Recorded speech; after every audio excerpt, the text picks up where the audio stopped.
بسم اللہ الرحمن الرحیم اللہم صلی علی سیدنا و مولانا محمد۔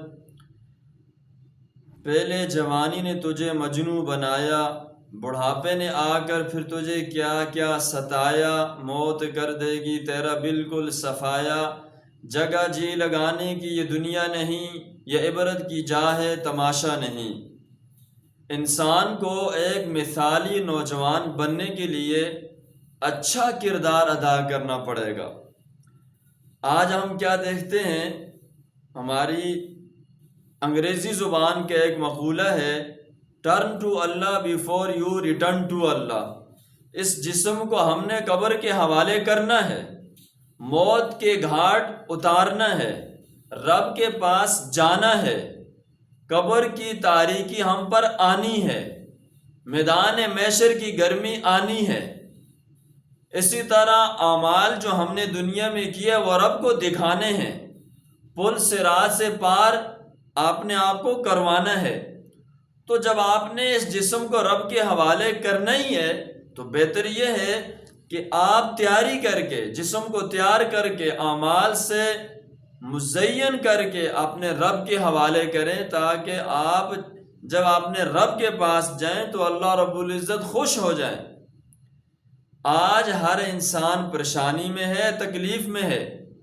اگر اس کو یہ بتا دیا جائے کہ آپ کا دوست، آپ کا محبوب آپ سے ناراض ہو چکا ہے، یا آپ کی منگنی ہو گئی ہے لیکن میسج نہیں آ رہا، بات چیت نہیں ہو رہی، اگرچہ بات چیت کی اجازت تو نکاح کے بعد ہے، لیکن ہر انسان دوست کے ناراض ہونے پر، محبوب کے ناراض ہونے پر پریشان ہوتا ہے، فجر کے فوت ہونے پر پریشان نہیں ہوتا، والدین کے ناراض ہونے پر پریشان نہیں ہوتا، نمازوں کے وقت پہ ادا نہ کرنے کی وجہ سے پریشان نہیں ہوتا۔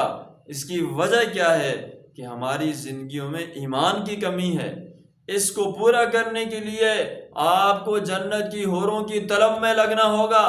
بخاری شریف کی روایت ہے کہ اگر جنت کی حور آسمان دنیا پر آ جائے اور صرف آسمان دنیا سے دنیا والوں کو جھانک لے، لذات ما بینہما، آسمان و زمین سب روشن ہو جائیں گے۔ تو جنت کی حوریں آپ کی طلب میں، کب؟ جب آپ اپنے آپ کو رب کی طلب میں لگاؤ گے، اس وقت آپ ایک مثالی نوجوان بن جاؤ گے۔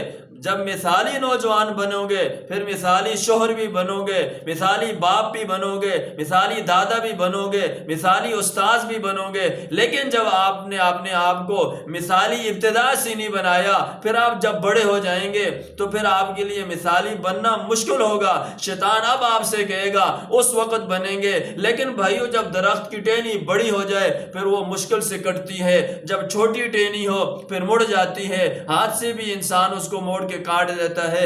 یہ سانچہ ہے، آپ کی 18 سال 16 سال کی عمر یہ بننے کا سانچہ ہے، یہ بننے کا آلہ ہے۔ اگر اس میں بن گئے، غیر محرم عورت سے دور رہے، آنکھوں کی حفاظت کی، اس دل کے اندر اللہ اس کے رسول کی محبت کو لایا، دنیا آپ کے قدم چومیں گی۔ اگر آپ اس سے ہٹ کر زندگی گزاریں گے، رب سے تعلق نہیں ہوگا، علماء سے تعلق نہیں ہوگا، پھر یہ یاد رکھیے زندگی پریشانی میں گزرے گی۔